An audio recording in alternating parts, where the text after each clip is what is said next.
Thank you. That concludes the deputation for this evening. And CEO, I do understand that we have received a petition.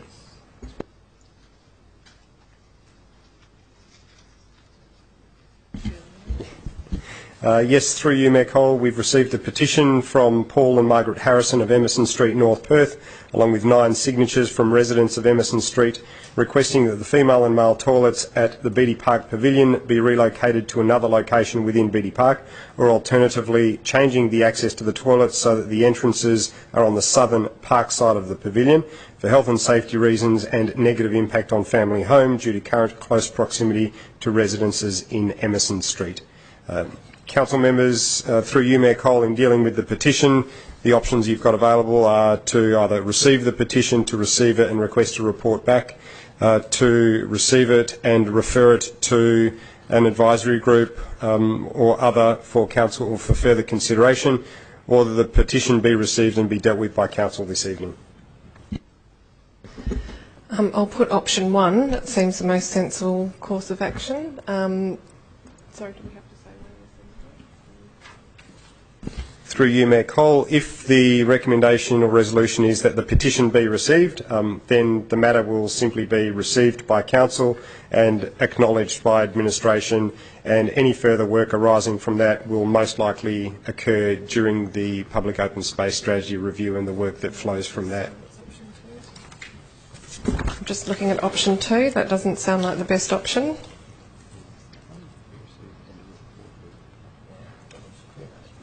Okay, I'll put that the petition be received and that a report be prepared. Do I have a mover for that? Councillor Hallett, seconded Councillor Harley. All those in favour? I declare it carried.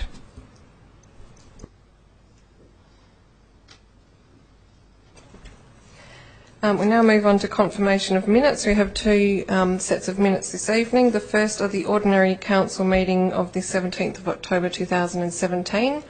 Do I have a mover for those minutes? Moved Councillor Murphy, seconded Councillor Harley. All those in favour? I declare the minutes carried. And the second set of minutes are the special council meeting on the 24th of October 2017. Do I have a mover for those minutes? Moved Councillor Fotakis, seconded Councillor Gondaszewski. All those in favour? I declare it carried. We will now move to announcements by the presiding member. I do have some. I have some exciting news. First of all, I would like to talk about the fact that the Brookman and Moir Street precinct in the suburb of Perth within the city of Vincent has just received a UNESCO Heritage Award.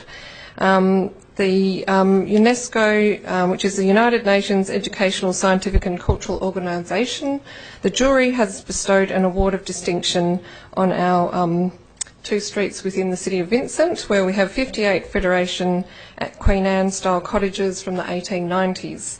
The statement of the jury was that the individual homeowners undertook a loving refurbishment of the simple Federation Queen Anne semi-detached dwellings, which had suffered from years of unsympathetic change and dilapidation, and with financial support from the City of Vincent and the local Heritage Council and technical guidance from conservation professionals, the original architectural character and material palette of each red brick building was carefully recovered.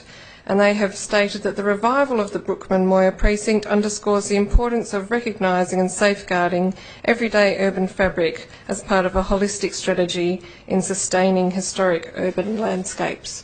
So I think this is a really big win for heritage, not only in the city of Vincent but in Western Australia, and we're currently looking into how we can celebrate this significant heritage achievement for our residents of Brookman and Moir Streets and also for our greater community.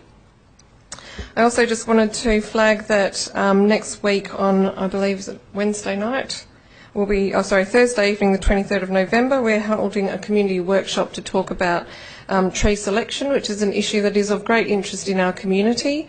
We are looking at a selection tool for street trees and for the private domain, and we're inviting the community to come in and have a discussion about how we actually form the master list of trees that are part of that selection process, because we know that that is something that has been of great interest and has a big impact on how livable our streets are in the city of Vincent. Also, just to mention that we are in amongst event season and that we do have some great events coming up. We've got Pride. We do have our garden competition happening tomorrow night, which Jenny from Claysbrook Catchment came in this evening to present us with a cheque, and that is a celebration of gardening in Vincent, so I'm looking forward to that tomorrow night. We have our Pride Parade March happening on Saturday night, the 25th of November, and council staff and community members will be representing the City of Vincent under our Vincent Loves banner, marching with the LGBTQI community, and we hope that that community has something that we can celebrate together. Light Up Leederville Carnival is happening on Sunday afternoon and night of the 3rd of December. That is a huge celebration of all that is unique about Leederville, and it's going to be a great celebration of food, arts, fashion and community there, so really looking forward to that. And finally, just to mention that we are heading into Christmas season and that there will be quite a few Christmas events happening, such as the Beaufort Street Christmas Twilight Market on the 8th of December, and there are a number of carols happening across the City of Vincent. Thank you. We'll now move to declarations of interest, so I'll hand over to the CEO. Thank you, Mayor Cole. We have several this evening. I'll begin with disclosure of impartiality interest from Councillor Susan Gondaszewski on item 18.1, appointment of community members to advisory and working groups. The extent of Councillor Gondaszewski's interest is that she has had contact with one of the applicants in her role as a member of the Highgate Primary School Board. As a consequence, there may be a perception that her impartiality on the matter could be affected. Councillor Gondaszewski has declared that she will consider the matter on its merits and vote accordingly. Secondly, an impartiality interest from me, Len Kosova, CEO, in relation to item 13.2, draft CEO performance review policy. The extent of my interest is that the draft policy provides guidance for conducting the annual performance review of the position of CEO, which I currently hold.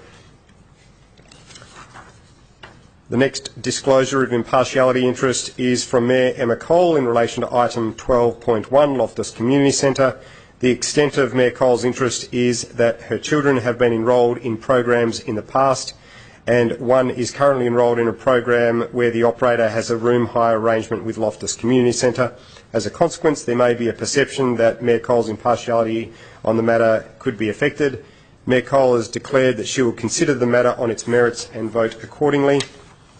A disclosure of impartiality interest from Councillor Alex Castle on item 18.1, appointment of community members to advisory and working groups.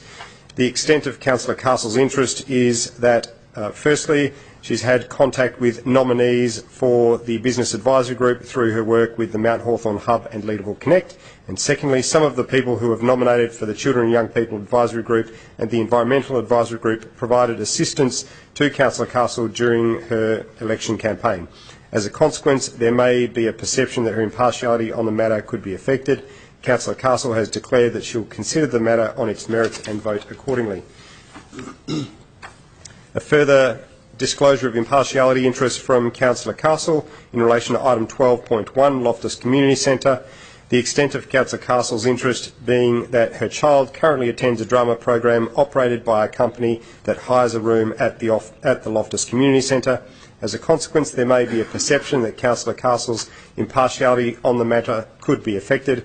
Councillor Castle has declared that she will consider the matter on its merits and vote accordingly. Moving on to financial interest disclosures. The first is from me, Len Kosova, CEO, on item 18.2, the 2017-18 CEO Key Performance Indicators. The extent of my interest in this item is that the key performance indicators, which are ultimately agreed with Council through this report this evening, will form the basis for my next annual performance review, which will include a review of my remuneration. Second financial interest disclosure is from Councillor Jimmy Murphy in relation to item 9.5, Town Centre Place Plans. The extent of Councillor Murphy's interest being that he is contracted by Mount Hawthorn Hub and Leederville Connect to deliver their street festivals. Councillor Murphy is not seeking any approval from Council to participate in the debate or remain in the chamber or vote on the matter. And finally, a financial interest disclosure from Councillor Alex Castle in relation to item 9.5, Town Centre Place Plans. The extent of Councillor Castle's interest is that she has an annual ongoing contract to provide graphic and web design, marketing and social media management services to the Mount Hawthorn Hub and Leederville Connect. This relationship could be impacted by future council investment in town centres or support for town teams in line with the draft town centre place plans. Councillor Castle has not indicated a request to participate in the debate or remain in the chamber or to vote on the matter. And finally, a disclosure of impartiality interest from Councillor Ros Harley on item 18.1. The nature of the interest is that one nominee is a neighbour in a residential block. Councillor Harley has had no discussions on the nominee's nomination to the relevant advisory or working group. Nevertheless, as a consequence, there may be a perception that Councillor Harley's impartiality on the matter could be affected. Councillor Harley has declared that she will consider the matter on its merits and vote accordingly. Thank you, CEO. That was quite a mouthful. Okay, so we'll move on to reports, but what we will do first is just seek from council members whether there are any reports that haven't yet been mentioned in public question time and that are not absolute majority decisions that you wish to call forward for debate. Councillor Hallett, do you have anything further? 12.2 and 13.2.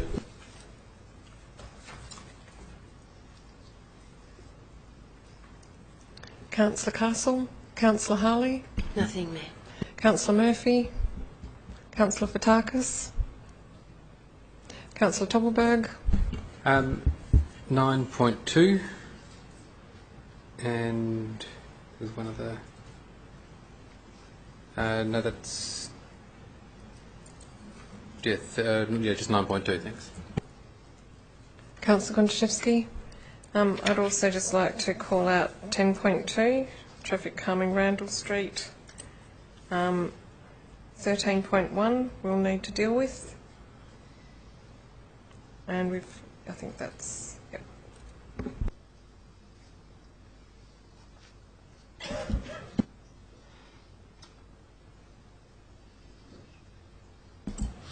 Through you, Mayor Cole, council members, members of the gallery and anyone else who's live streaming, I'll now just read through the list of items that have not been withdrawn for specific determination by council and as a consequence will be adopted en bloc. These items are the ones that do not require an absolute majority decision, for which a public question or statement has not been raised and which a financial interest disclosure has not been raised this evening.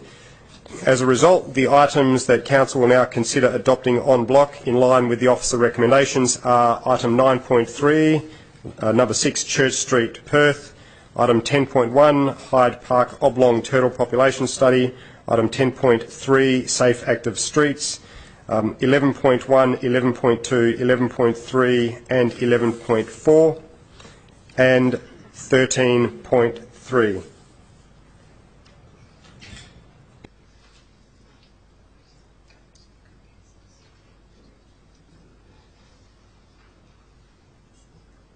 Do I have a mover and a seconder for the en bloc items? Moved Councillor Harley, seconded Councillor Murphy. All those in favour? I declare the en bloc items carried.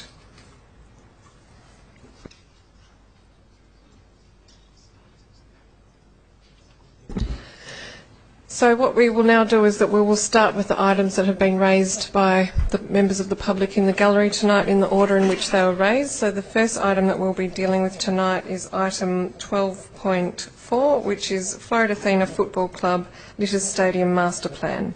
Do I have a mover and seconder for this item, please? Moved Councillor Gontaszewski, seconded Councillor Toppelberg. Thank you, Mayor. I'll be brief on this. I support the officer recommendation. I don't think this is a question of whether the city values or appreciates clubs and community organisations such as Florida Athena Football Club, the importance that they play within Vincent and our community.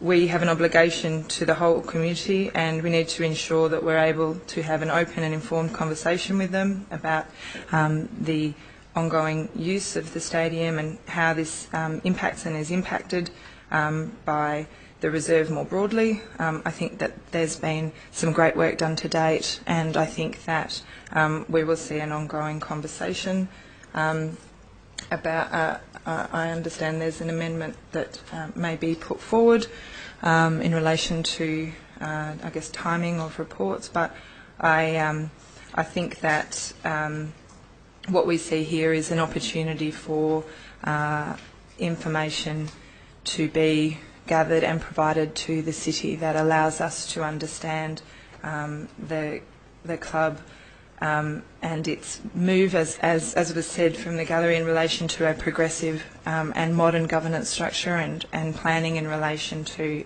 the ongoing financial management, so that we can ensure that we see capacity to fund potential future development, but also ongoing asset maintenance. I think that's certainly something that's important in relation to this issue, and yes, I'm supportive of the officer recommendation. Councillor Doppelberg. Thank you, Mayor Cole.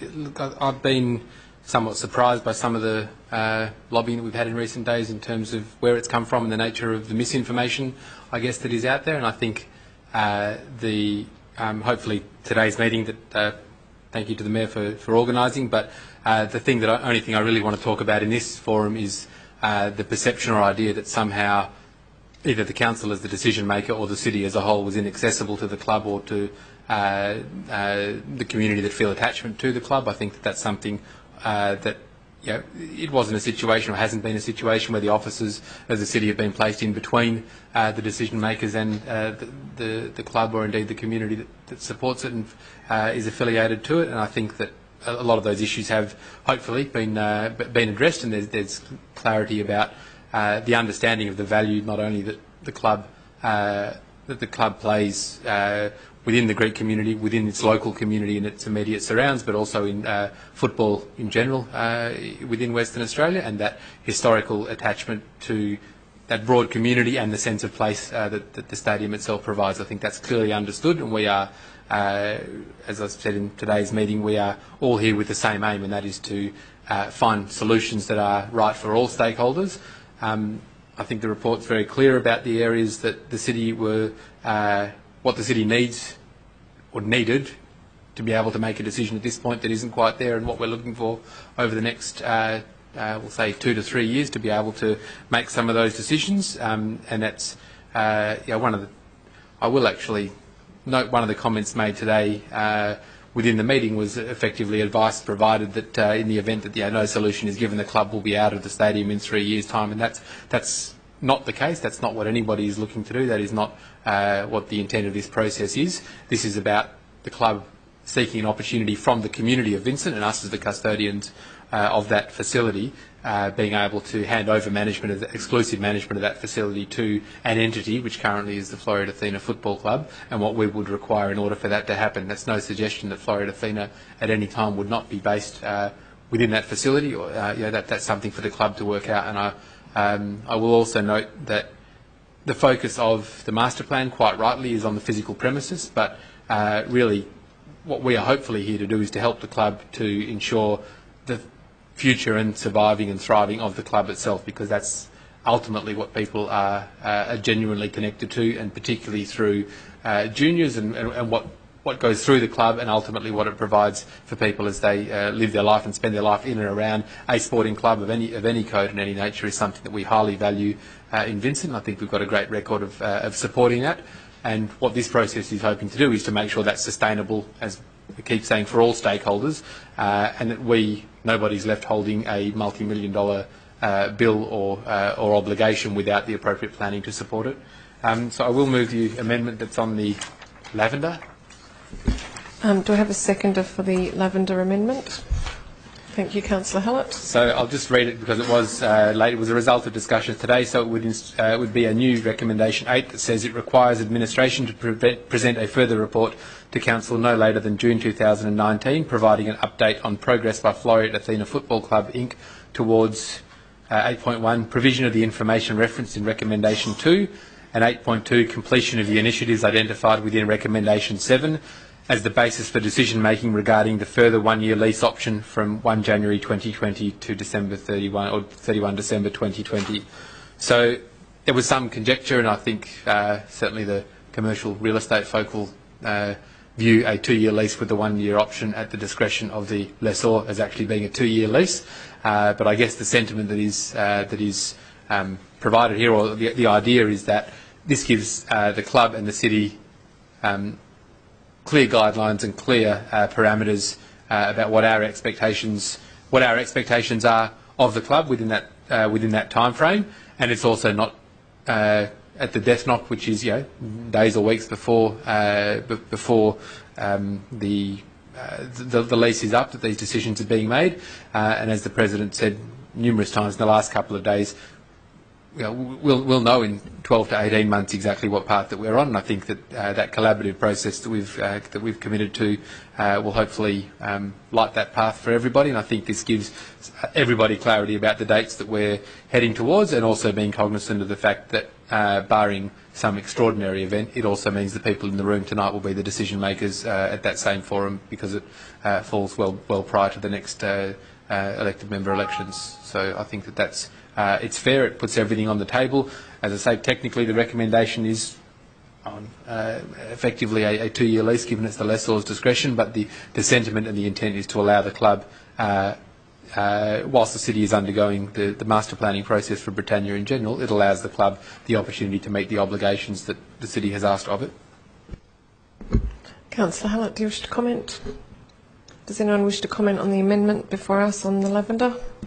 Yes, Thank you, Mayor. Hallett. I just am mindful of how much work there is to do. I'm very. I've actually not decided whether I'm supporting this or not. I've got a number of questions on the substantive, but a report back. This amendment is calling for a report back no later than June 2019, and I just want to, I guess, seek reassurance from the administration that that would not prohibit us calling for a report at any time earlier, 12 months, but 6 months, 18 months, etc. Director, can you take the question, please? Through you, Mayor Cole, from what I understand, the intention behind this amendment is to ensure, well, first and foremost, coming out of today's meeting, to ensure that the city is continuing to be in open negotiations and work collaboratively with the club, as well as Football West and Sport and Recreation, to progress towards completion of these plans. Of course, administration can, whether it be through a standalone report or through the information bulletin, provide updates in the lead up to June 2019, but really the intention being to provide Council with a status update well before the expiry of the 2-year lease term in regards to the club's progression towards those initiatives and plans that have been identified. Councillor Harley, anything further? Any further comment on the amendment? Okay, I'll put the amendment. All those in favour? I declare it carried. We're back to the substantive. Any comments from councillors? And Councillor Harley, go ahead. Thank you. I have a number of questions. You have to excuse me, my ear's blocked, so I don't know if I'm talking too loud or too soft. So yes, okay, no worries. Sorry. I have a number. I have a lot of concerns about what's in front of us tonight, because this discussion has been around for a while, and my concerns should not be taken as a lack of support for the club and its endeavours, and the comments about providing active space for children and adults are to be acknowledged. But I have a number of questions for the administration in regards to the realistic likelihood that these plans will be met, that the capital raised will actually be raised as well. So I just want to start with questioning about the facility management plan, which was requested in 2015, and I'd like to have an understanding of why that has not been completed and provided by the club. Through you, Mayor Cole, I can't explain why the club hasn't provided a facility management plan. That obviously is one of the gaps that was not provided in June based on Council's December 2016 resolution. So whilst I can't explain why it isn't there, from administration's perspective, we very much see that as an integral component to allow the club to effectively manage whether it be Litter Stadium or any other facility, and it's a fairly standard requirement for a lessee to ensure there's appropriate systems and processes in place to manage their club, to meet their lease obligations, to respond to surrounding community concerns. So it's certainly something that doesn't have to be overly onerous, and the Department of Sport and Recreation provide very good guidance in terms of what should be within a facility management plan, and I did make a gesture today to assist both the club and their consultants by providing copies of other facility management plans to provide some further guidance. Thank you. I just want to refer to the financials in regards to this item, and on the agenda before me it's page 403, it's under administration assessment. This for me reads as a very bleak administration assessment on the financials of the club based on information that's been provided at least, and the total maintenance costs of $1,033,791.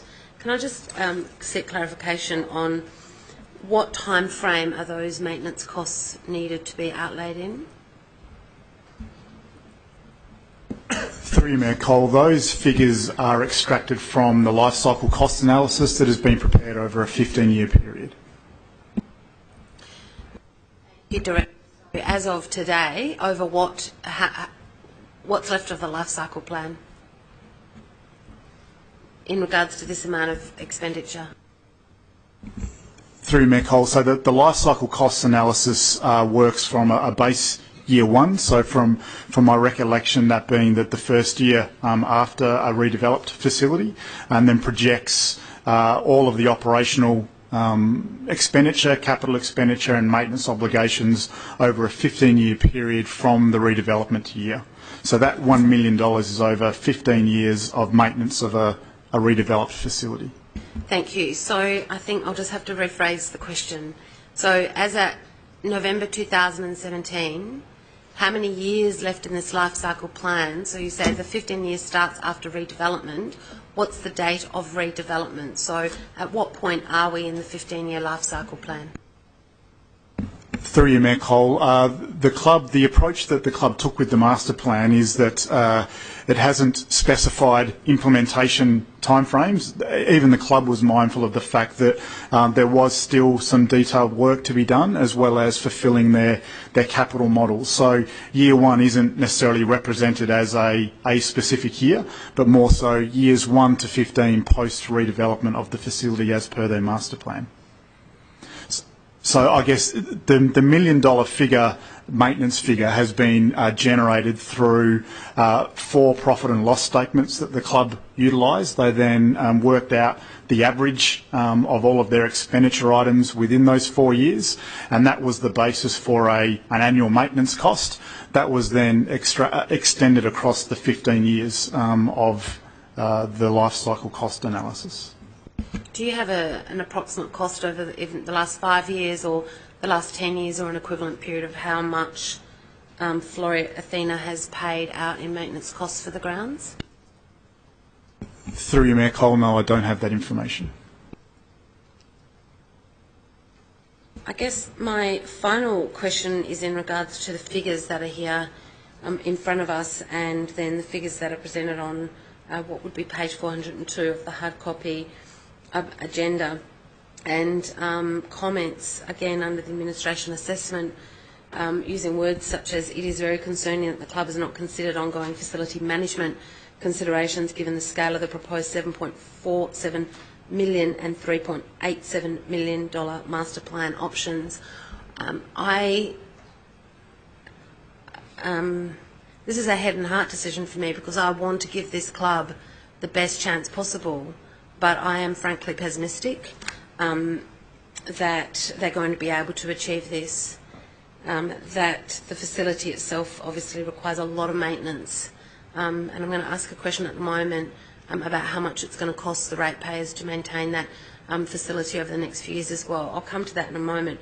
I have I think that over the last 6 months or so, Floridina, I think through everything they had at, and credit to them for trying to present the best face possible, but I just don't think these figures are achievable. I would definitely like to see a detailed plan for how all this capital is going to be raised, and how these costs are going to be met.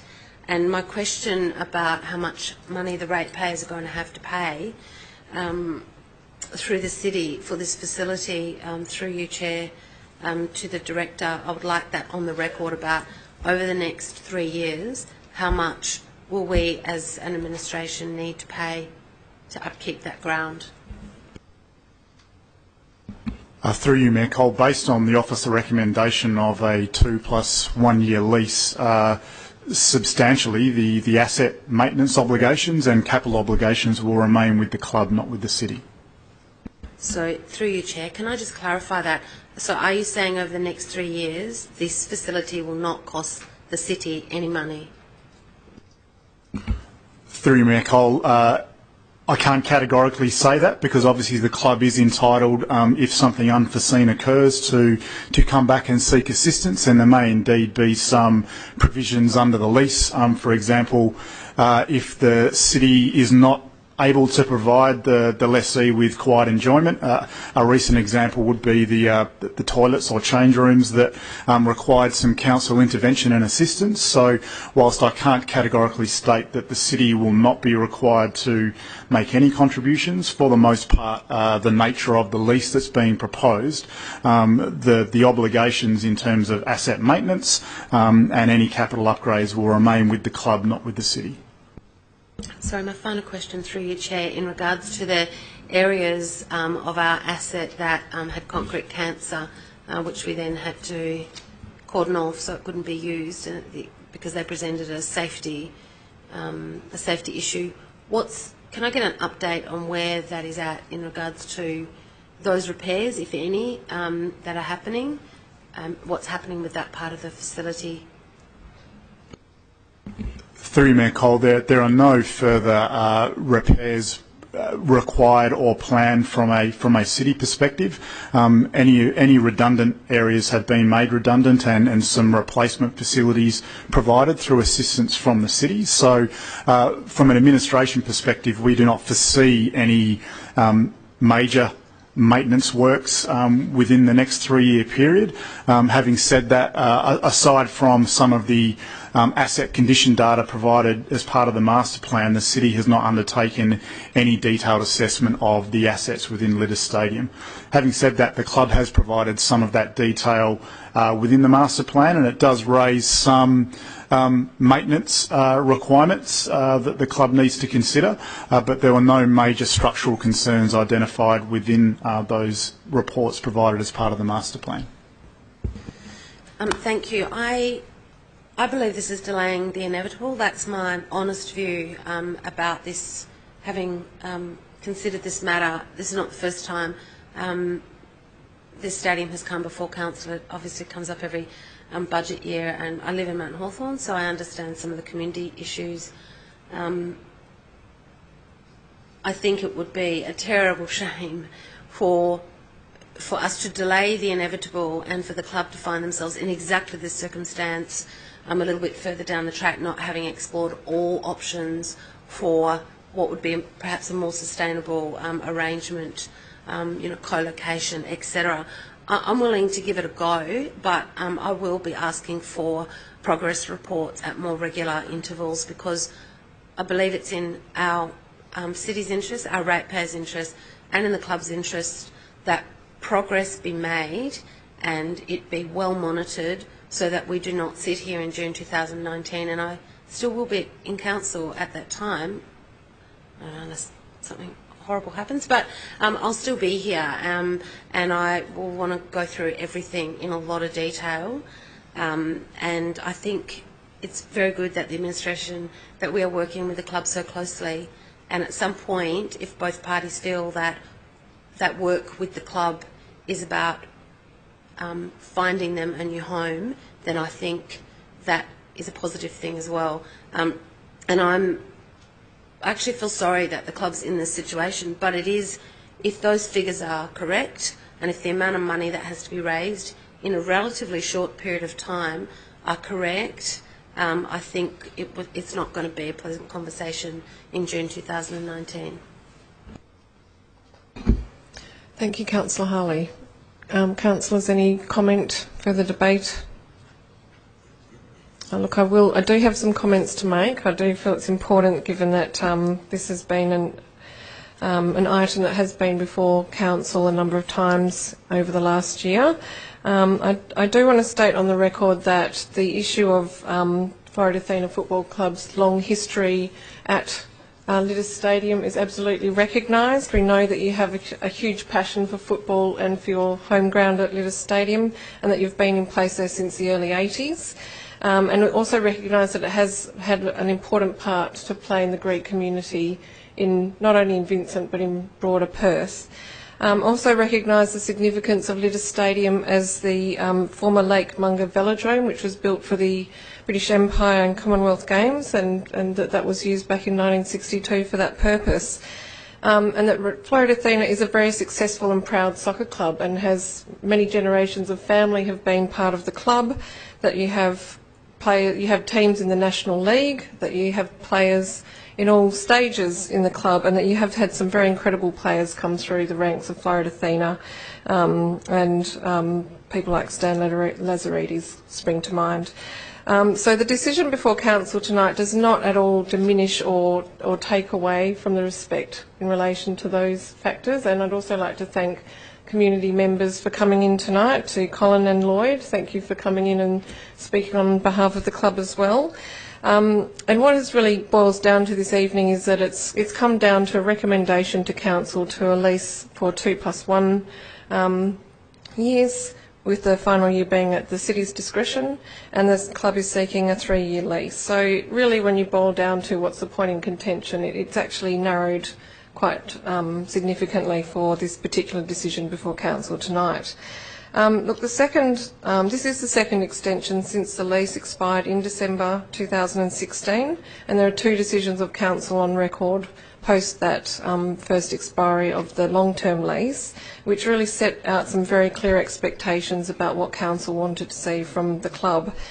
It was very clear that it was not just a master plan, but that we wanted to see not just the facility works and the improvement to the site, but as part of that we wanted to see the facility management plan, the community benefit statement, and we wanted to see some very strong financials behind that to know that this was achievable and sustainable. There's no issue with the master plan in terms of it being a sound and well-presented document. It really is the lack of those additional details that Council was seeking and felt necessary to approve or consider a long-term lease. There is work that needs to be progressed, and I believe that the recommendation before us allows for that work to happen.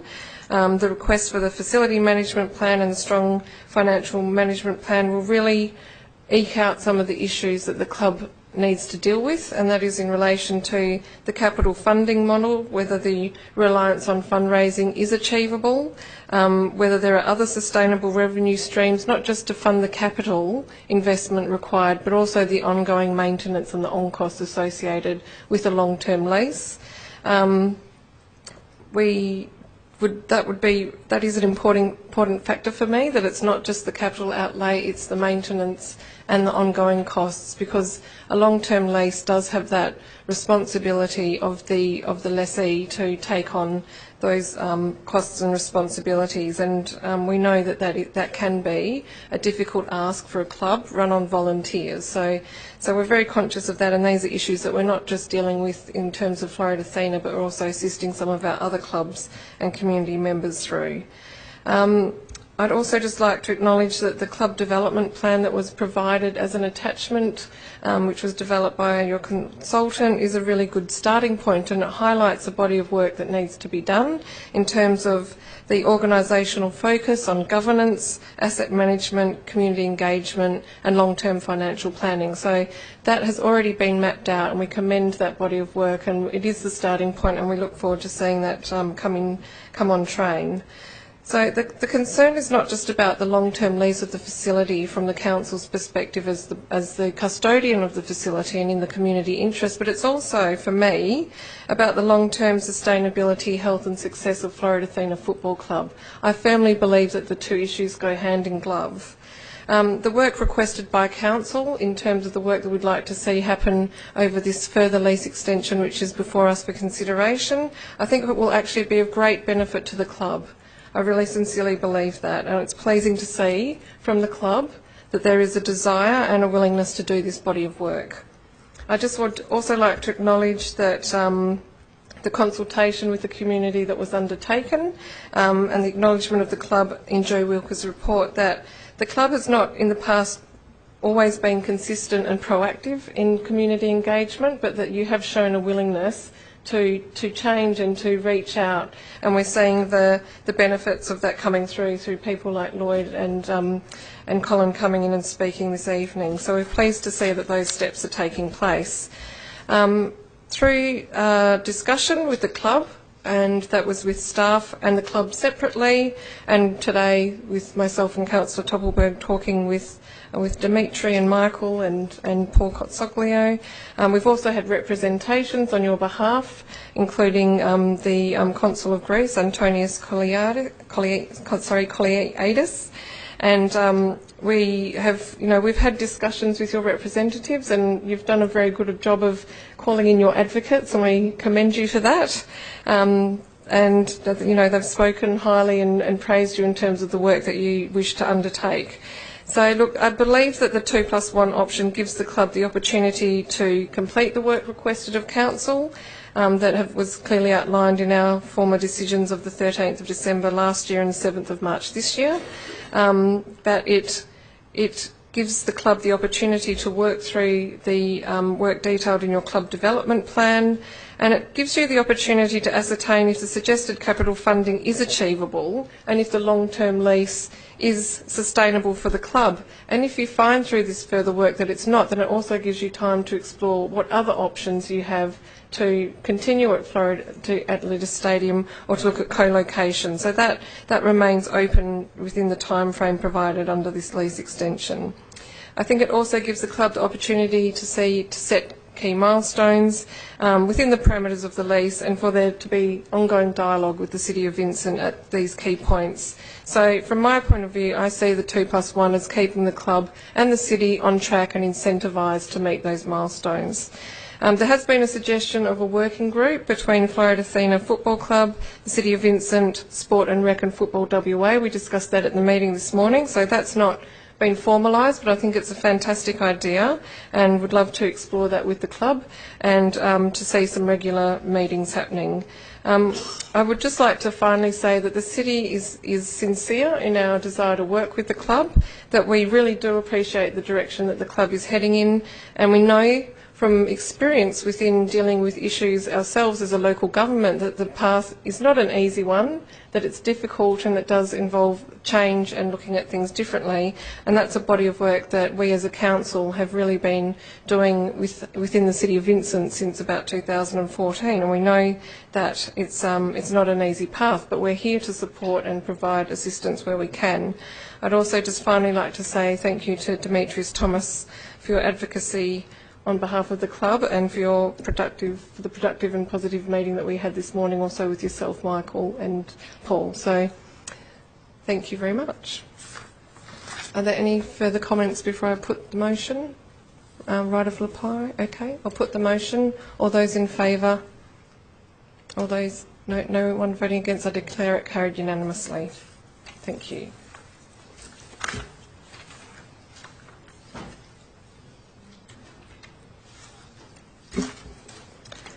Okay, we'll now move to the second item that was raised during public question time, and that was 12.1, Loftus Community Centre request for waiver and write-off of fees.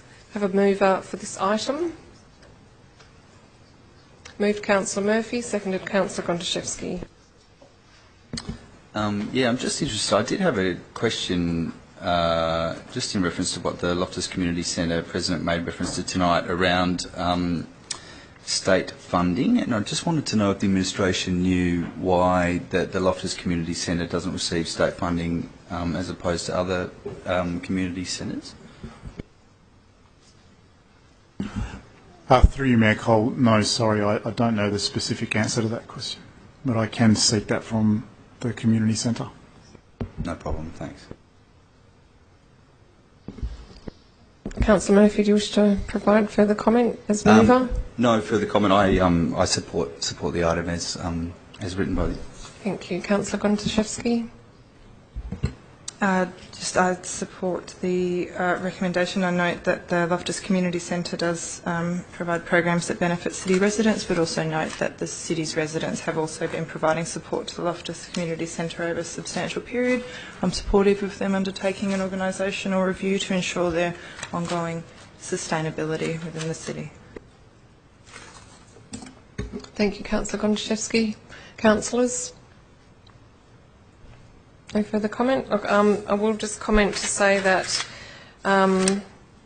this again is a process that a community group is going through in terms of looking at their operation and sustainability, that they have engaged the services of a consultant to do a body of work to look at their model in terms of their organisation and the service that they're delivering in order to look at their sustainability over time, and that during this transition they have come to us to seek some support in terms of meeting their lease obligations. It is one of those situations where we have had a leaseholder who has had certain obligations under the lease, and under former administration was not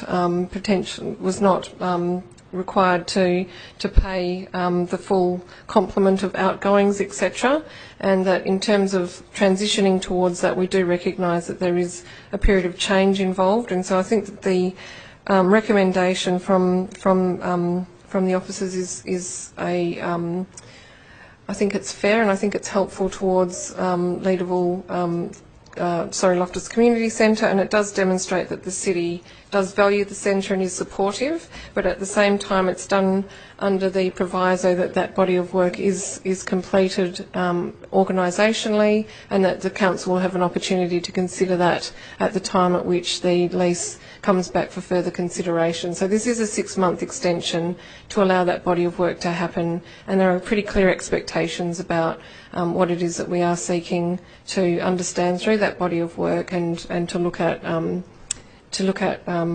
lease obligations that can be met and a sustainable model moving forward. Councillors? Councillor Gontaszewski. Sorry, just a question in relation to the wording of item 8.1 in the recommendation.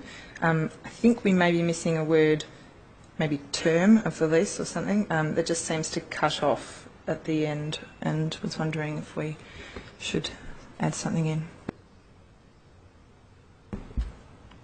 I'm not sure if that's a Director for Corporate Services or a Director for Community Engagement, but they're both studying it, so I'll wait for the first one to put their hand up.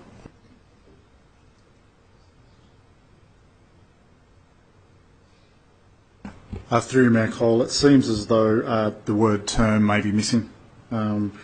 With all terms of the lease, in fact, it could probably finish with lease, so I think the words during and the potentially should be withdrawn. Can I just then move an amendment to remove the words during and the from section 8.1? You certainly can. Do I have a seconder?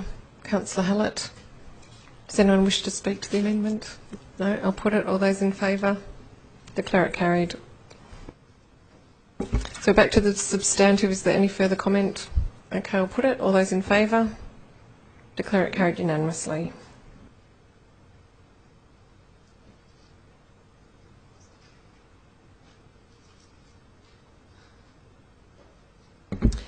We'll move to item 9.4, which was the third item raised from the public gallery this evening, and that is a further report on number 1 to 16, 17 Harwood Place, West Perth, change of use from multiple dwellings to serviced apartments, and this is an amendment to an existing approval. Do I have a mover? Councillor Gontaszewski, seconded. Councillor Toppelberg. Thank you, Mayor. It appears that the outstanding issue relates to the minimum stay as set out in the management plan. I understand that other similar developments approved by the city have management plans that specify minimum night stays. I think it's reasonable to ensure that there's appropriate complaints procedures in place for when things do go wrong, but I also think that it is important to ensure that there are measures in place to minimise the risk of things going wrong in the first place. Reading the report, it is clear, and from the speakers tonight, that Harwood Street residents are experiencing issues with apartment guests. In light of this, I am reluctant to wind back the level of control in the management plan. I think it should be clear that we're not actually applying an additional level of control here, that we are simply retaining the existing level of control in terms of the number of nights stay. As the report states that the apartments were approved in May 2016, however, investigation found them to be non-compliant in relation to existing conditions in terms of a staff reception desk and the compliance with the management plan in relation to existing night stay. So I think retention of the current level of control in the management plan is appropriate in this instance, and we can see what the impact of the discussions and changes are going forward, and whether this is able to address some of the issues that are being experienced by residents on the street. Thank you, Councillor Kondrashevsky. Councillor Toppelberg. Thank you. Question through you to the Director. Proposed condition 512, which says that the management plan shall be reviewed every 12 months with any changes identified being incorporated into an updated management plan. I'm not suggesting that I'm going to, but just as a question, in the event that the management plan, that the minimum stay was to be reduced to 2 nights, would that be a mechanism by which the city would be able to force, after under a review, for that to change to 3 nights or 5 nights or 27 nights or whatever else it saw fit? Is that allowable? Through you, Mayor Cole, the night stay is specifically mentioned in the conditions of Council's approval, so my view is no, the management plan couldn't be amended that in a way that was inconsistent with the decision of Council and specifically these conditions. If the applicant wanted to amend the management plan in that way, it would be an amendment to the development application, or amendment to this approval more specifically, that Council would need to determine. Councillor Toppelberg, do you wish to speak to the item?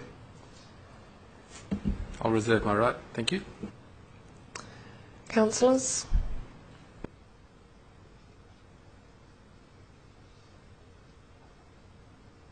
I'm just checking. I don't believe you can reserve your right as a seconder. Is it? I thought it was only the mover. But the CEO is consulting standing orders. Having a standing order check-off.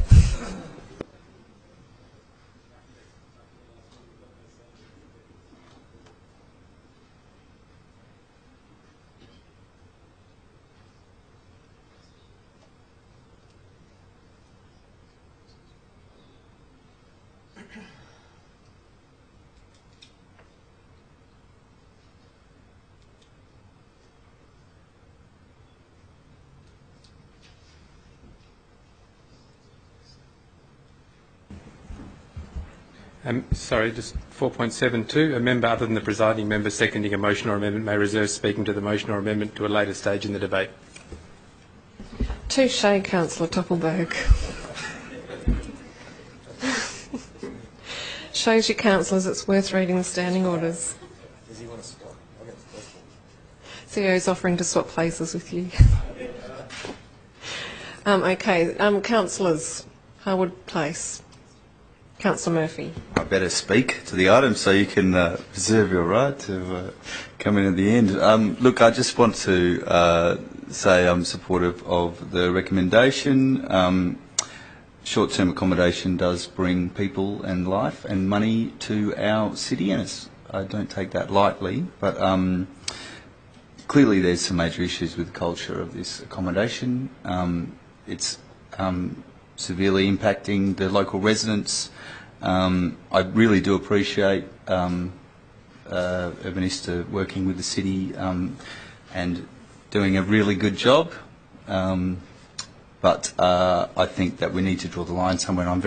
I'm quite comfortable with drawing the line at a 3-night stay, but I do appreciate the additional security measures and the management plan that has been presented to us, and far more comfortable with that than last time we were discussing this item.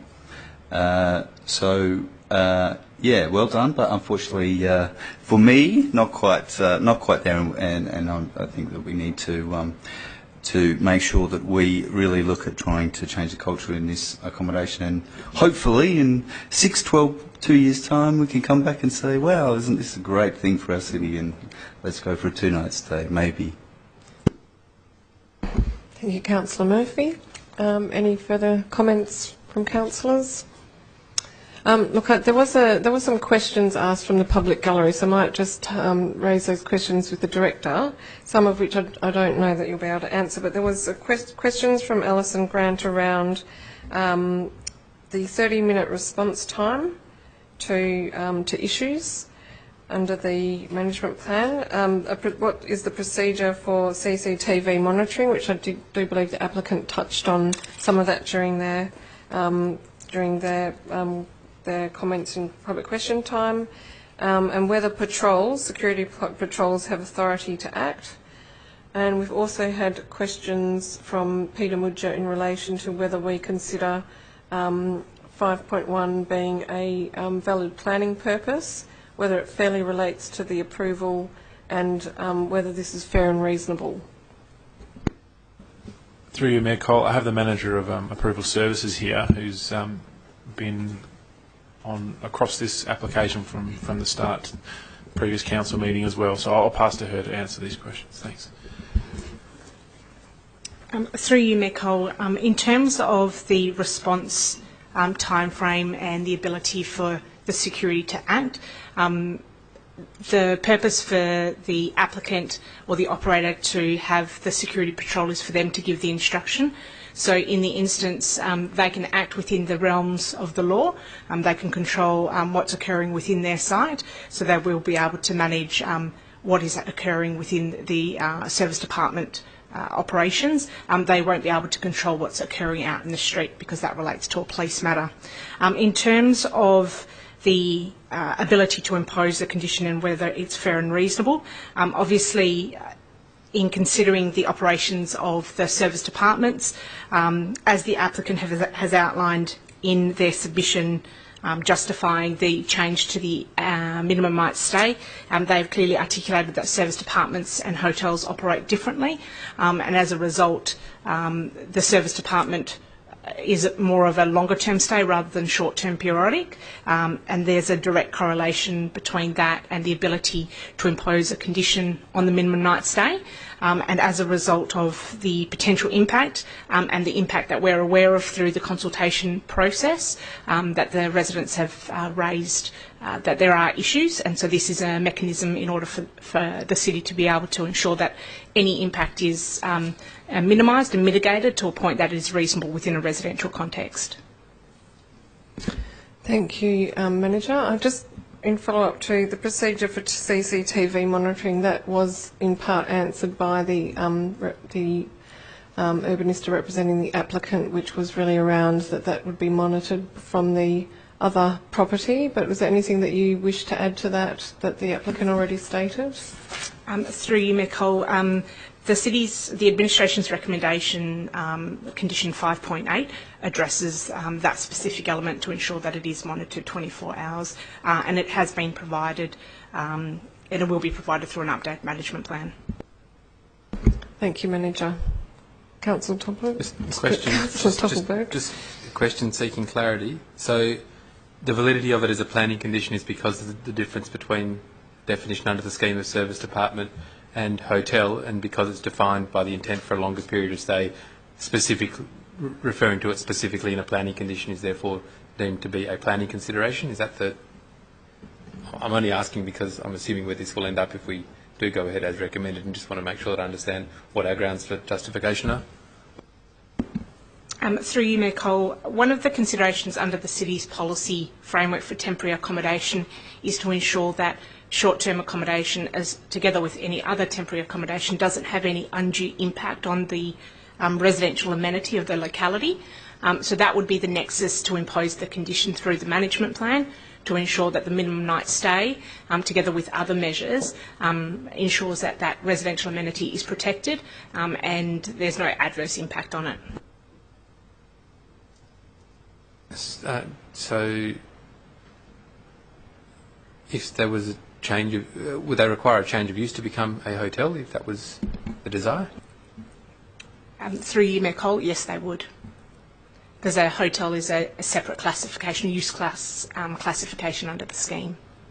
And so, and under that it would be considered not to be a reasonable condition to impose a minimum length of stay for a hotel, because a hotel operates differently to short-term accommodation and service departments, whereby the intent is for longer period of stay. Is that correct?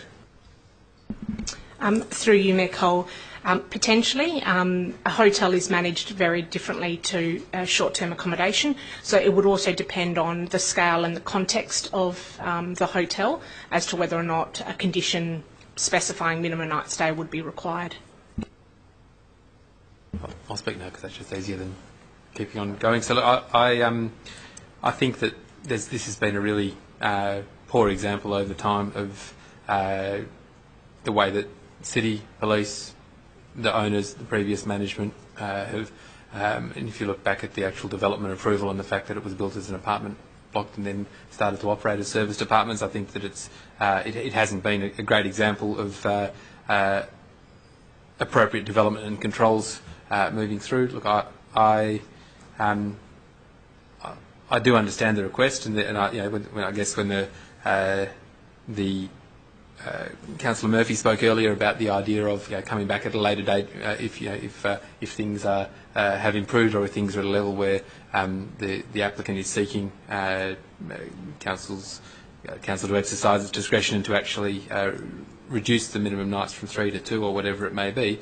Ultimately, that's the period that I feel that we've gone through, and that was the impetus for the application. The applicant has come to the City to ask, whilst there's some other elements in there and it's change of management and things about desks and security and monitoring and other discussions, ultimately this was a plea from the owner and applicant to say the business model is not viable with a minimum night stay of 3, because if you take that out of there, the rest of it is really semantics and the City imposing further restrictions or conditions that are hoping to arrest some of the issues that have occurred around the development. So I think from a planning perspective it's quite that's the way that it's landed, but I'm expecting that it will be challenged, but at the end of the day,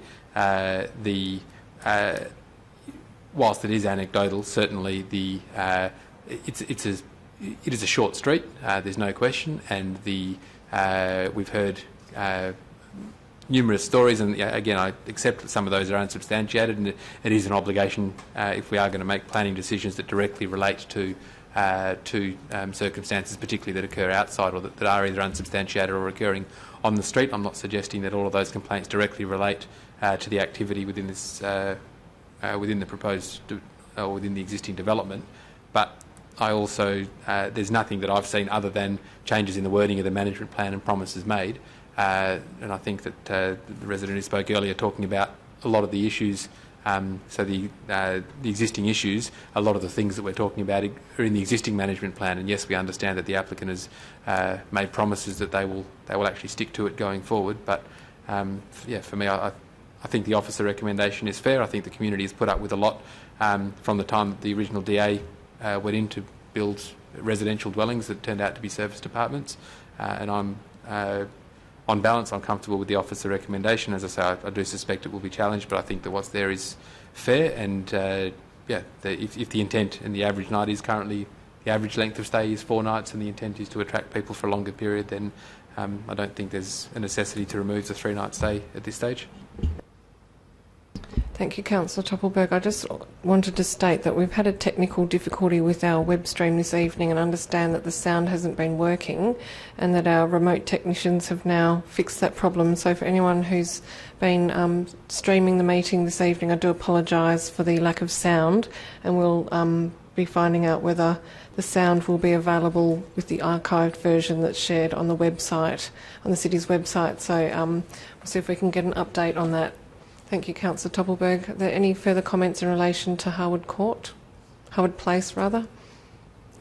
I will just speak, given that I attended the meeting between the landowners, the on-site, the manager rather, not on-site, and the residents. It was a good meeting. It was a positive meeting. I think it was really important when people can actually get together and to express their experiences and to talk about the issues face to face. And I think that it was a worthwhile exercise deferring this item from the previous council meeting last month, but to allow for that to happen. There was discussion around more discussion, potentially having a working group between the landowners, operator and the residents, and that's not something that's before council to determine, but it was really positive to hear that discussion taking place, to hear people listening and having dialogue, and to come forward then with some changes to the management plan to reflect the discussions that took place on that night. In terms of the 3-night stay versus 2-night stay, that wasn't really specifically discussed at that meeting, which doesn't mean that that can't be put forward by the applicant for change, and it's been part of the application to amend from the commencement, and that's noted. But the focus of discussion at the meeting with the residents really was focused on the security issues and security presence in place of the 24-hour reception. So I think that the feedback that we've received tonight from Alison and also from email is that the residents appreciate the increased security presence, and they appreciate that it will be an increased presence for a 3-month period to try to deal with the issues that the residents have felt have had impact on their amenity, and that has it's a considerable decrease from the requirement to have a 24-hour reception, which is an existing condition of approval. It hasn't been met, but it remains a condition. So when you consider the condition that's in place currently versus what's proposed, it is a significant winding back, and it's been done through discussion with the residents and in good faith. So I think that's really positive. In relation to the 3-night stay, I've heard the arguments from Urbanista, and I've read through the material. I do believe that given that this is short-term accommodation, that it's not a hotel, and that the residents have had a voice on this in terms of how they believe that impacts in terms of weekend being the peak period of issues being present, and it is an existing condition of approval, and I don't believe that there is a case at this stage to wind that back to 2 nights, and on that basis I do support the officer recommendation. Any further comments? Okay, I'll put the motion. All those in favour? I declare it carried unanimously.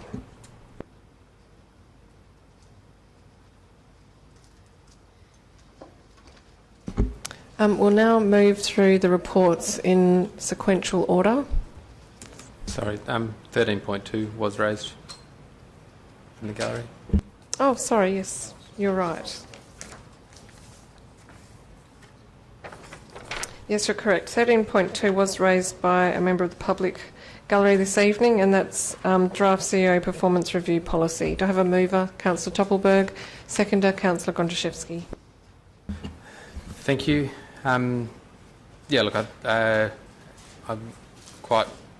been quite pleased with the process that we've embarked on in the last couple of years, and I think that by confirming that process and what we've learnt from it in policy, I think it's a good move. From what I understand, we are again leading the sector in terms of taking this step. That's it.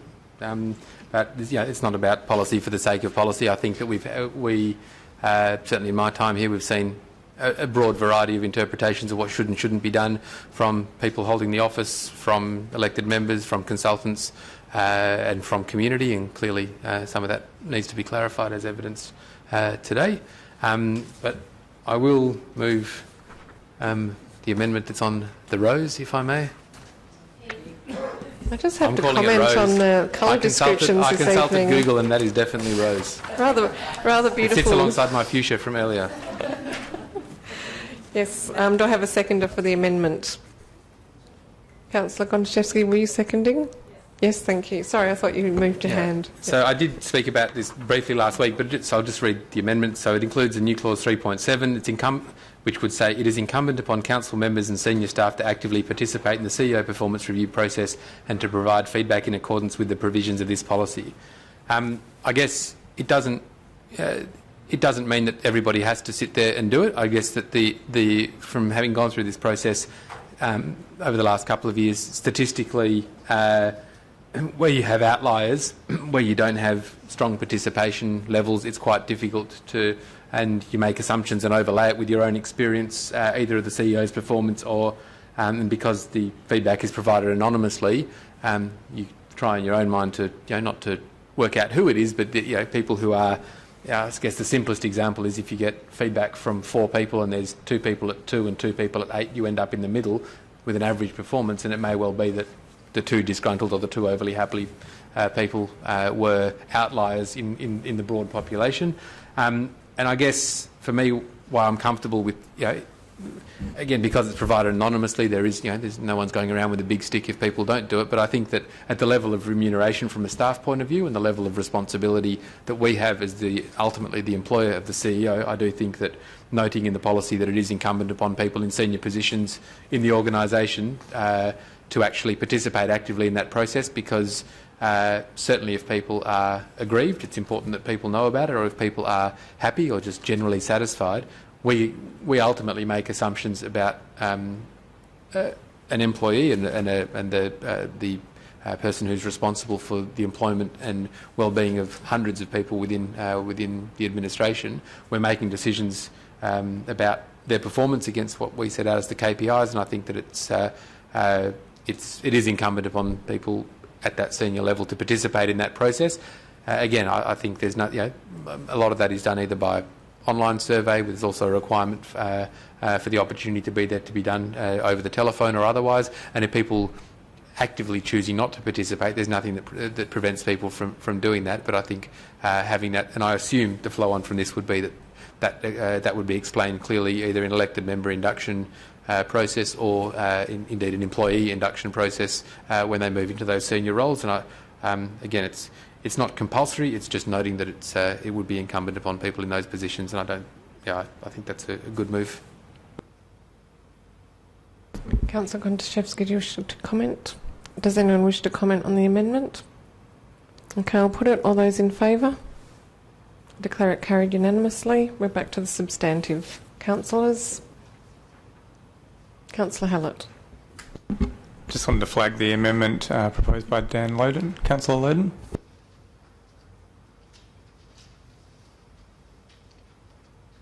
On the lemon. Thank you. Do I have a seconder for the amendment? Councillor Murphy.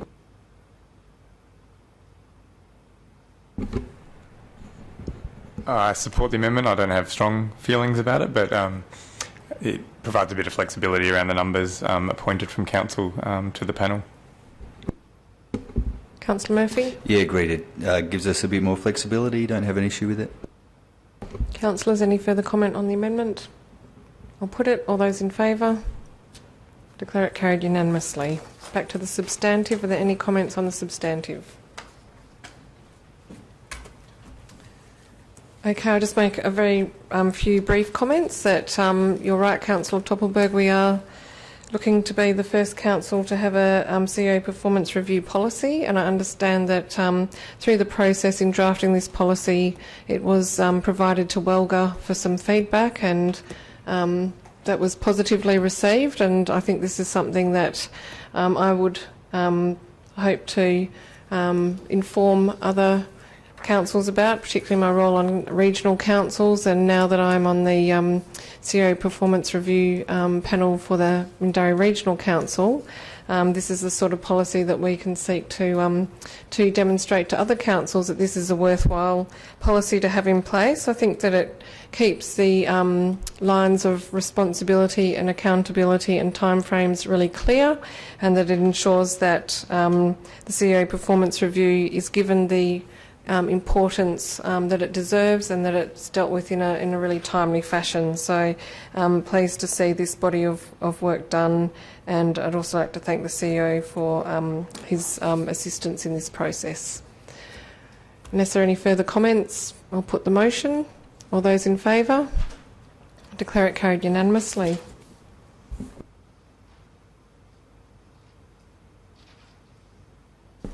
We will now go back to the beginning of the reports and deal with the reports that haven't already been dealt with in a sequential order. So we're at 9.1, which is number 399 William Street, Perth, proposed amendment to hours of operation of previous approval, change of use from eating house to small bar and associated alterations, and alfresco addition to small bar. This is an absolute majority decision required.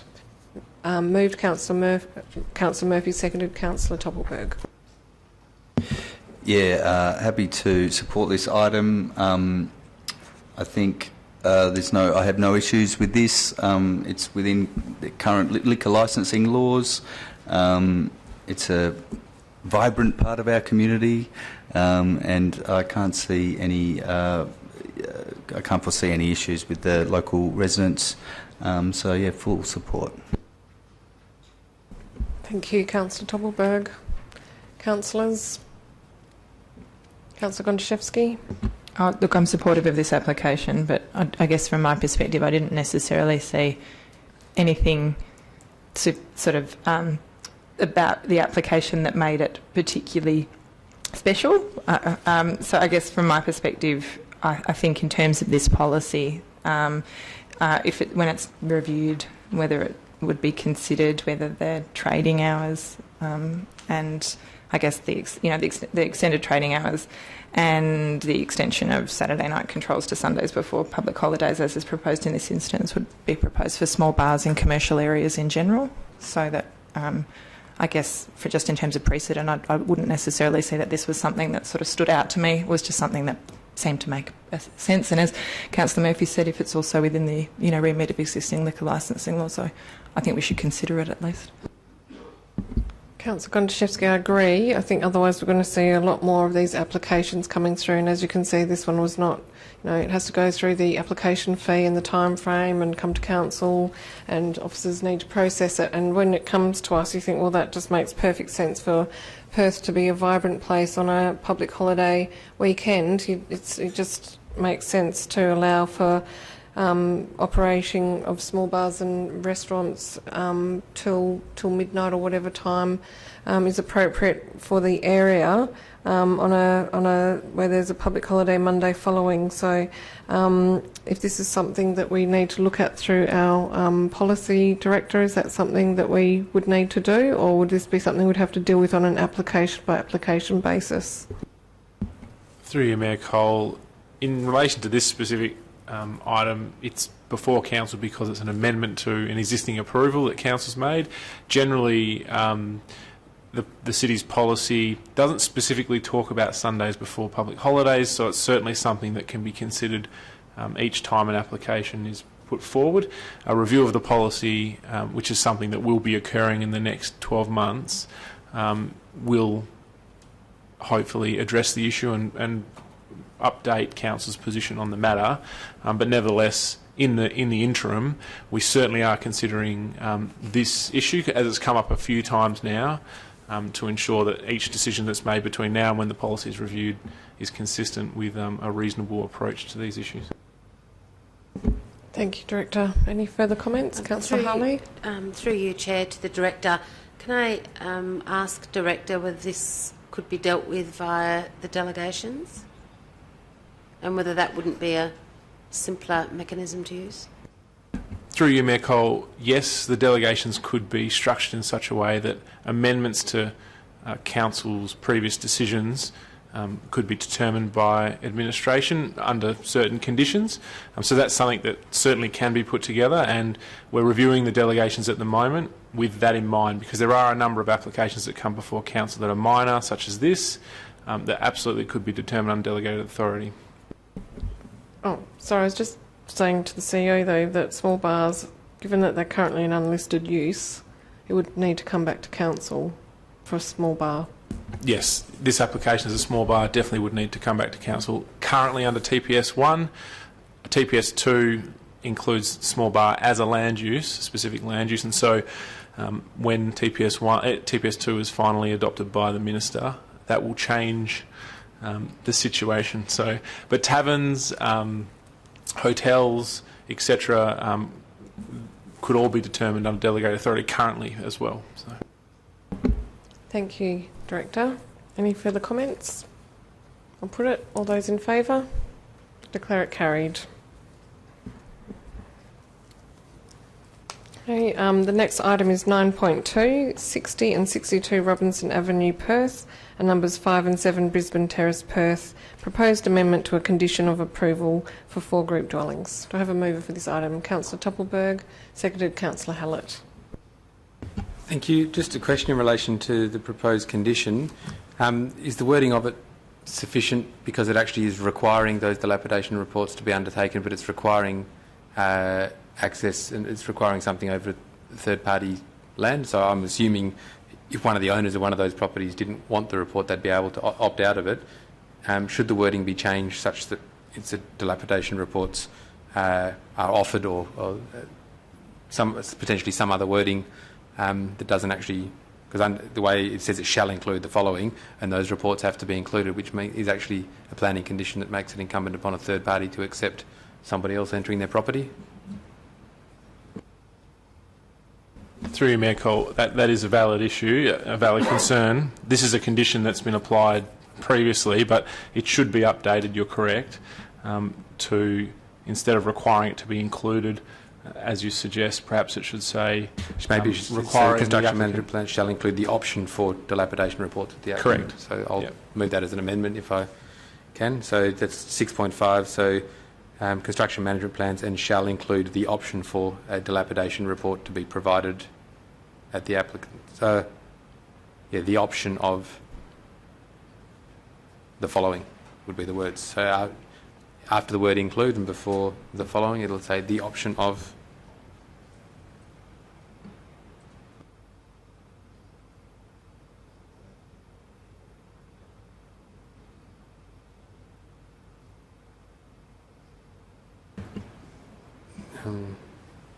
And then, sorry, in 651 where it says dilapidation reports at the applicant's cost and at the option of the owner of the subject properties.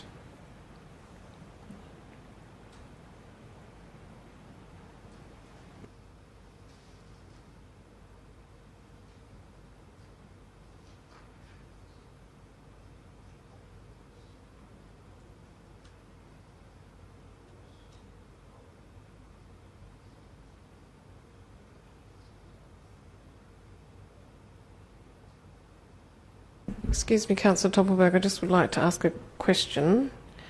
The use of the first option of, could that be potentially misconstrued to be that it's at the option of either the applicant or the... That's right, so I'm happy that can be deleted. I feel that could be... That can be deleted. Yeah, okay. Sorry, so yeah, if we delete the first option of, so include the following.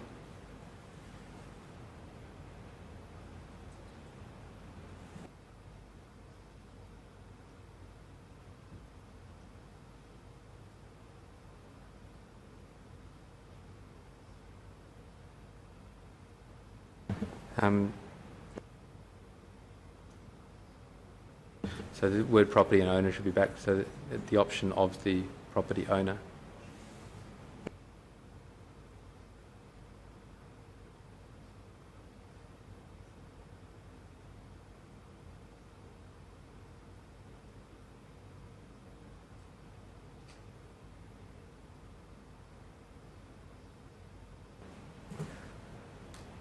I'll wait till there's a seconder and then I'll talk to it briefly because there's an issue with the owners and occupiers as well, I think, but I'll talk to that in a sec. Is there a seconder for the amendment? Councillor Harley? Yeah, so to some degree it's semantics, but there are some issues with it, and I note that there's been some recent SAT decisions where they've been quite strong in terms of requiring the intervention or the conditions that require action that involves a third party. And whilst I've moved it at this point. It's only something I thought of when I was reading it again this afternoon. But I do note, I guess it is the owner's interest, but they would also, I would presume, if the owner was keen to have it done, but the occupant of the property wasn't, it would still be at the owner's discretion under their lease agreement to be able to, that's reasonable access to the property. So I guess the owner's discretion is the right way to do that. Yeah, I'm sure it'll be revised through policy and the condition change, but just something that jumped out today. Councillor Harley, do you wish to speak? I support the amendment. I have to say, though, I'm using the word pessimistic again tonight, but I'm actually incredibly pessimistic about what owners can do, having been on the receiving end of 2 dilapidation reports with constructions near where I live, and have watched owners, not just in my apartment but in other apartments in Mount Hawthorn, be completely powerless when damage is done. So I obviously support the amendment, but I guess want to raise the issue about whether there are stronger mechanisms in place available to the city, and this has been raised before during a debate, and I was surprised to hear that we actually do have quite a lot more powers than what I imagined, because a construction causes damage, the excavation causes damage, and it's actually during the excavation stage, and in my experience dilapidation reports are often done at a point after damage has occurred.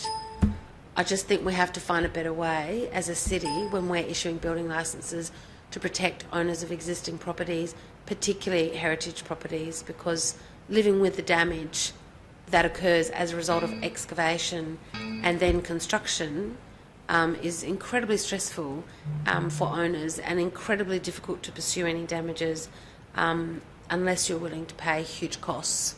So we've had this discussion before on council, but I just wanted to raise it again because there is more to be done by councils, but also I think state government, to protect the rights of property owners who have their property damaged. Can't hear myself talk. Thank you, Councillor Harley. Would anyone else wish to speak to the amendment? I'll put the amendment. All those in favour? Declare it carried. We're back to the substantive. Are there any further comments on the substantive?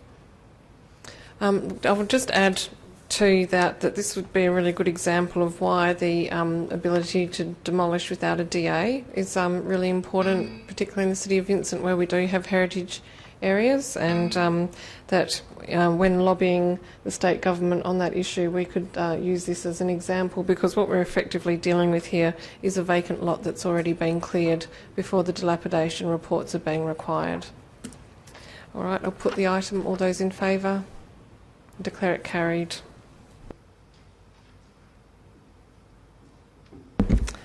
Now we're at item 9.5, Town Centre Place Plans. Do I have a mover for this item? We'll just wait for our council members to depart the chamber.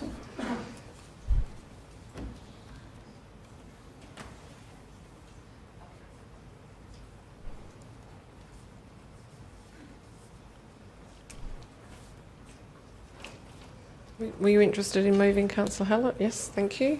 Seconded by Councillor Toppelberg. Thank you. I guess a couple of comments. I mean, I think it's a really exciting development of the way that we manage our town plans, our town centres, and I was really excited to see how these have been pulled together. Also, since the last one that was proposed, which I know we did knock back and wanted to be a little bit more easy reading for our residents. I would note that these ones are still pretty comprehensive and detailed, but I think that probably also reflects our constituency and are completely appropriate. So yeah, I support the officer recommendation and thank those staff that were involved in developing them. Thank you, Councillor Hallett. Councillor Toppelberg. Yeah, I think that the process is good. I think that the documents, I'm a little bit concerned that broadly we have, so for instance, North Perth, there's the North Perth Master Plan. We've got I suppose it's incumbent upon us over the medium term to actually make sure that we are clearly identifying how these documents relate to each other, because ultimately once they just become a whole lot of different pieces of paper for people to read to get an idea of what we're looking for, it just gets disregarded. And I'm certain that the Strategic Community Plan will also, Woodville Master Plan is referred to in here. So yeah, that's 4 key documents that, just in this area alone. If we look at Leederville, we'll have the Leederville Structure Plan. There'll be the Town Centre, the Activity Centre Plan. There is a lot of work that we do, and it's good work. And I think that we should also ensure that we are focused on mapping that out so that we as a council and the community have a clear understanding of what that body of work is trying to achieve, why there are separate documents, and also what they should be informing, so that if people are looking to develop, or as businesses or otherwise, that they know as a general reference point. Yeah, but just in terms of the layout and what the documents actually propose to achieve, I think that it's in response to what the community's been asking of us as a council and as a city. And again, I think it's something that will guide the next however many years of activity and development in those areas. Councillors? Comments? Sorry, can't hear myself speak. Any further comments? I'll just add to that I do think that I understand about the layers of planning documents, but I do think that these documents are important because they really place emphasis on our town centres, which is really important to maintaining our vibrancy and our economy and keeping people coming into Vincent and keeping things turning over and interesting. And so part of what we love and value about our Vincent life is that we do have these great town centres, and that this is really, I mean, we talk about, we might have a master plan and then we'll have a leadable activity structure plan coming, and the town centre place plans are really the vehicle for that fine grain to really pick up the character of the area. And the other thing that I absolutely love about the town centre place plans is that they embed recognition of our town teams into the place plans.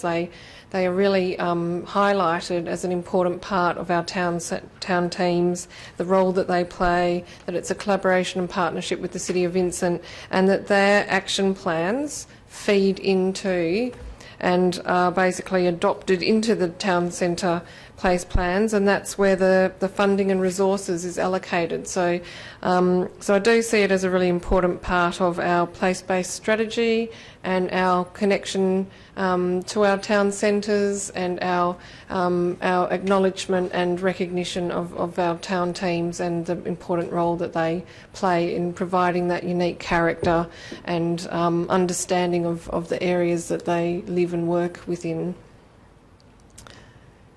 If there are any further comments, I'll put the motion. All those in favour? Declare it carried. So that means we're moving on from development services for the evening. Thank you, Director. And we just have one item in technical services tonight. That's item 10.2, proposed traffic calming Randall Street, Perth. Do I have a mover for this item? I was the one that called it forward, so you might be wondering what the interest was. Thank you, Councillor Toppelberg. Councillor Hallett seconding. Do you wish to speak? Do you wish to speak to the item? I really just raised this item to ask the Director a question. When it came to the briefing, we did ask what the people of Randall Street who had brought this forward to the Road Safety Advisory Group meeting, whether they had been contacted and what their upon reviewing the report, what their feedback was, and at that time they hadn't. So I just wanted to follow up on that and hear from the Director on whether there was any comments from the residents who brought this issue forward. Through you, Mayor Cole, I endeavoured to contact Adam, who was the representative or spokesman for the group, on 2 occasions, and hadn't received any response. You can only try. Okay, so look, I just thought then, given that the residents went to the trouble to come to the Road Safety Advisory Group, obviously felt passionate about that hasn't been reflected in the data, not necessarily in the responses from the street. I was just sort of thought I'd highlight that the road is being resurfaced and that there will be the parking line marking, and that perhaps if the residents can wait and see what effect that has, and if they still have concerns, potentially in 12 months' time we could put the classifiers back down and monitor the traffic movement through there again. Yep. Does that sound like a plan? Through you, Mayor Cole, yes, that's the plan. Okay, great. Right. Are there any further comments in relation to this item? Okay, I'll put it. All those in favour? I declare it carried. That concludes technical services items for the evening. It wasn't too hard. And we're bypassing corporate services because they've been moved on block and moving to the last items in community engagement. 12.2, Manor Inc. review of the use of World Square for the provision of free meal services for the homeless. Do I have a mover for this item? Moved Councillor Gontaszewski, seconded Councillor Harley. Thank you, Mayor. Look, I'm supportive of Manor Inc. and the service that they offer, and I also want to note my appreciation for the work that the City, WA Police and Noongar Patrol do in supporting this service and minimising the impact on local residents and business. Issues of homelessness are not easy issues to address, and supporting homeless people and engaging is an important area of work. And I'm confident that ongoing engagement and partnership is key to success here. I can see from the agreement that we're seeing a reduction in Manor's days of service, but not seeing anything to indicate that there are any other issues in play that warrant a reduced term of agreement over the 12 months that's been utilised previously. So with that in mind, I'd like to move an amendment to extend the period of agreement in point 1 of the recommendation to 12 months, concluding, I believe, on the 30th of November 2018. Do I have a seconder for that amendment? I'll keep it with the seconder for the substantive, if that's okay. Councillor Harley. Okay. Thank you. I don't really have anything else to say except that I think we've traditionally utilised 12 months agreements, and I think that it would be beneficial to continue that. Councillor Harley, do you wish to speak to the amendment? Yes, I do. Obviously supportive, and just to note that the move to the lunch period seems to have had some positive effect both for the community, although I know that there are still some concerns being raised, but particularly for the clients of the service. So many people involved with that service say that they are in a better state of mind that rather than waiting for the evening meals. So I think that's been a very positive thing. It is literally, I'll use the words moving feast, but it really is a moving situation because the numbers on the street are growing. There are a number of services that do not have good funding available, and while units continue to be built through that area, we'll have to continue to work with Manor Inc. very closely. But it is an essential service, which I'd be very concerned about what else would happen to those clients if that service didn't continue. So hopefully the Orange Sky Laundry can partner up with them as well at one point. That would be a really good thing. Thanks. Any further comments on the amendment? This is to move an amendment to 12 months. Okay, I'll put the amendment. All those in favour? Declare it carried. Back to the substantive. Are there any further comments on the substantive motion? Okay, I'll put it. All those in favour? Declare it carried. Okay, I'll move to item 12.3, adoption of the Dogs Amendment local law. This is an absolute majority decision required. Do I have a mover for this item? Councillor Murphy, seconded. Councillor Gontaszewski. I'm proud of the administration recommending this for approval despite a couple of objections. I do agree that it's in the broader community's interest to allow dogs into public places. Dogs have rights too. Cutting red tape can increase risks, but sometimes seeing all this crossed out policy is beauty to my eyes. I have a belief that the more we treat people like responsible adults, the more they will become responsible adults. It is up to the dog owner to ensure their dog doesn't hurt others, not local government.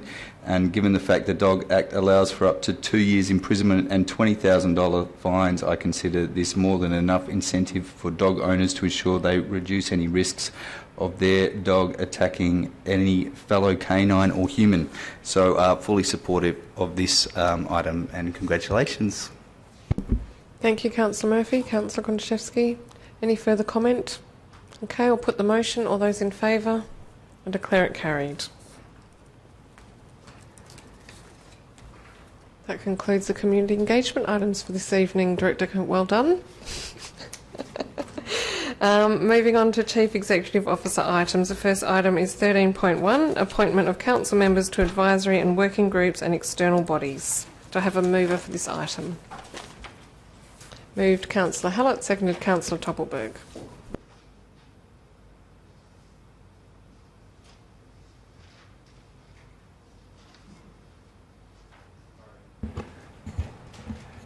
Do we need to enter the names on the yes, sheet? so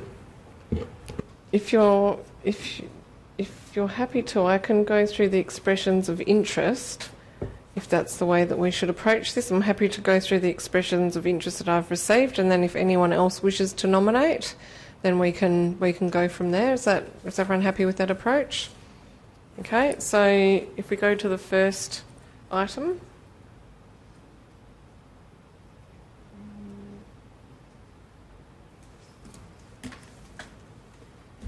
So the first item that we're dealing with was expressions of interest for the Western Australian Local Government Association WELGA Central Metropolitan Zone, and the expressions of interest that I have received are for the two members, Councillor Harley and Councillor Castle, and for the deputy members, Councillor Murphy and Councillor Fotakis. Are there any further nominations for WELGA? Okay, we'll go with those. Thank you. In relation to the second item, Vincent Accord, I have an expression of interest from Councillor Harley. Are there any further nominations? Thank you. In relation to item clause 1.3 for the Metropolitan Regional Road Group, Central Technical Subgroup, I have an expression of interest from Jonathan Hallett. Any further nominations? No? Okay.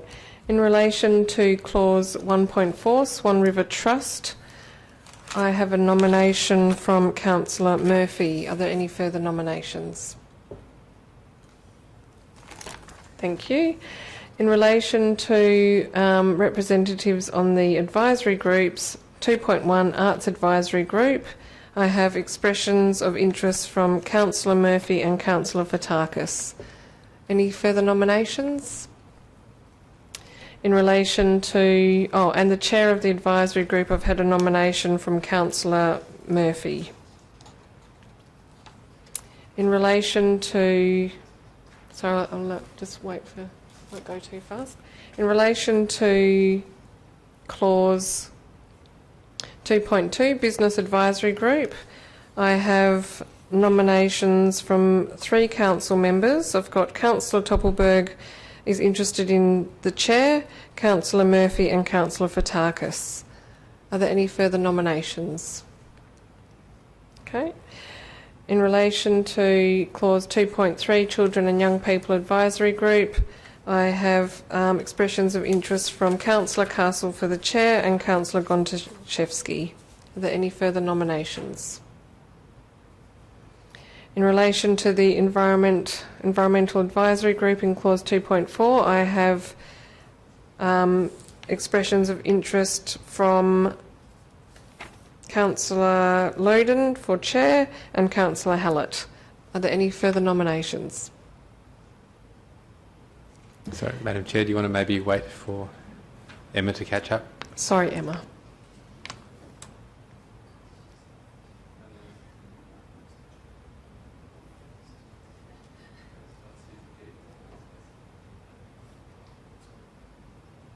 Whilst we're there, just a question through you to the CEO. Do we need to amend 2.2 to say 3 council members? We will do if this is adopted, yes.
Sorry, Emma, to rush through that. I was reading from my iPad and I wasn't noticing that you're having a bit of trouble keeping up with all the names.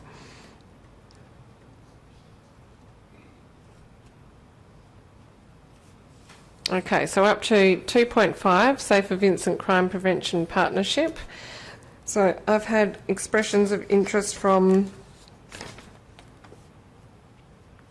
Councillor Fotakis in the role of Chair, Councillor Harley and Councillor Gontaszewski. Any further nominations? Yep, thank you.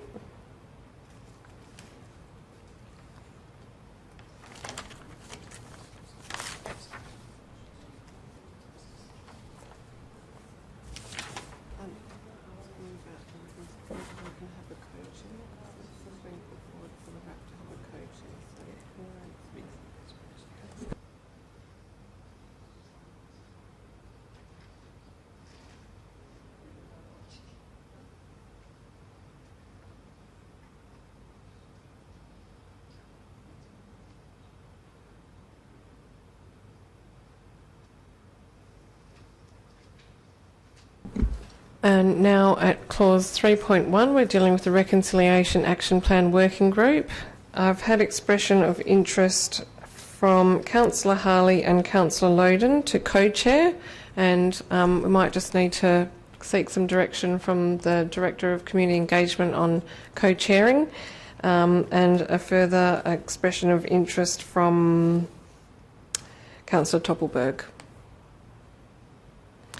Director, do you have any comment in relation to co-chairing of the working group? Through you, Mayor Cole, Councillor Harley and Councillor Loden were obviously on the current or the previous RAP working group, so both very much aware of the priorities at that group and the current Reflect RAP that the City is working on, so I would have absolutely no concerns with co-chairing. Councillor Harley, are you happy with that arrangement? Yeah, I'm very happy with that. Yep. Okay, great. I think I suggested it. No, it's good. Partnership approach, I like it. Okay. Then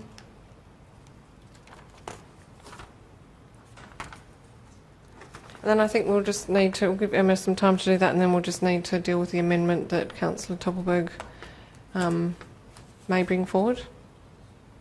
Oh, it was only a question because I think that the current terms of reference call for 3 members, but the decision has been written as such that it says 2 members, but the actual terms of reference allow for 3, so it could just delete the words 2 members would be by amendment. And we've also got the Urban Mobility Advisory Group to fill in. I think it could be a maximum of 3, but yeah. Any thoughts, councillors? Have you moved an amendment, Councillor Toppelberg, or are you? Should we fill in the Urban Mobility Advisory Group so that's all done first? Well, Emma's there now, sort of moving through the clauses. Okay, so well then, both 2.2 and 3.1 to be amended to say up to 3 council members. And 2.5?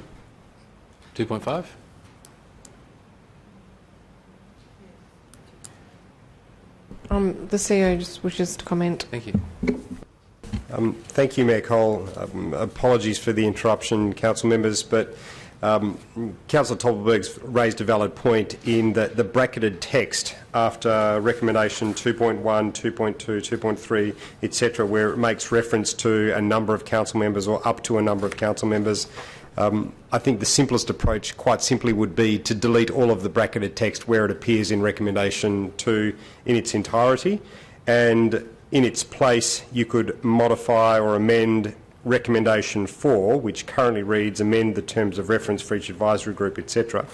And the way that that could be amended is to say, generally speaking, amends the terms of reference for each advisory group and working group to reflect, I have some wording that I prepared earlier, and it's words to the effect that to limit the number of council members on each group to the number determined by council through this resolution. Because then it will instantly create alignment between the decision of council in the recommendations that you've just populated and administration then adjusting the council member representation on each of those terms of reference to match the numbers appointed by council. Councillor Doppelberg, how do you feel about the proposed amendment? Equally perplexed and excited, thank you. I'll take it you're moving that. Yes, I will move that. Okay, thank you. I need a seconder, please. Councillor Hallett. Does anyone wish to comment? Okay, I'll put the amendment. All those in favour? And declare it carried. Thank you. And we'd just give Emma a chance to do that.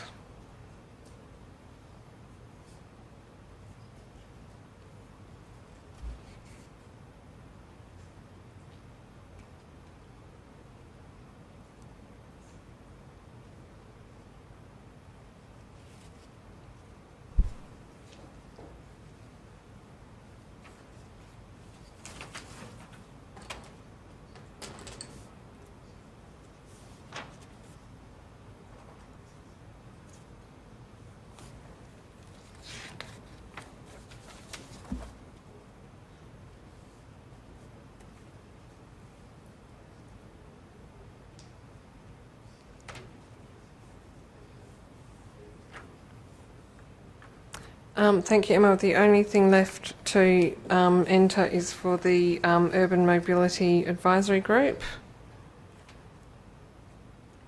So I've received expressions of interest from Councillor Hallett to chair the group, from Councillor Castle and from myself.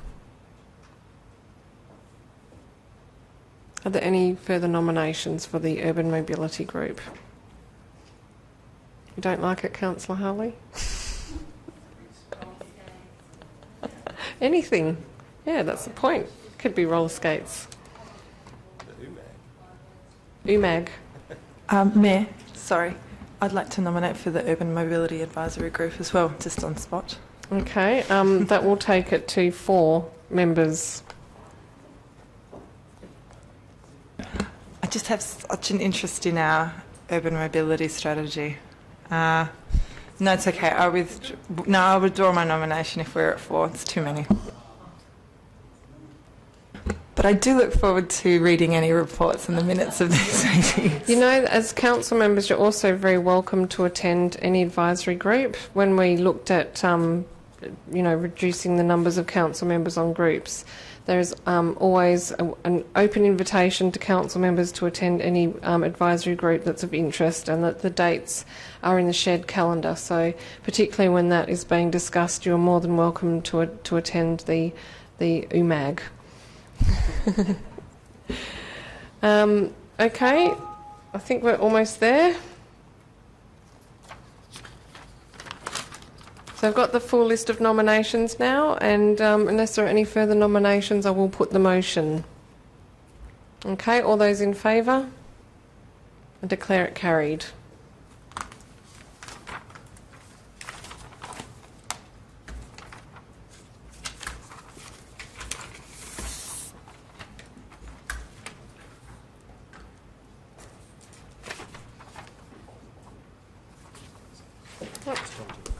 Yep, so that concludes the reports during the open session of the council meeting, and that we will now need to move behind closed doors to consider the 2 confidential items for this evening. So can I have a mover and a seconder to move behind closed doors? Move Councillor Castle, seconded Councillor Fotakis. All those in favour? Declare it carried. Thank you.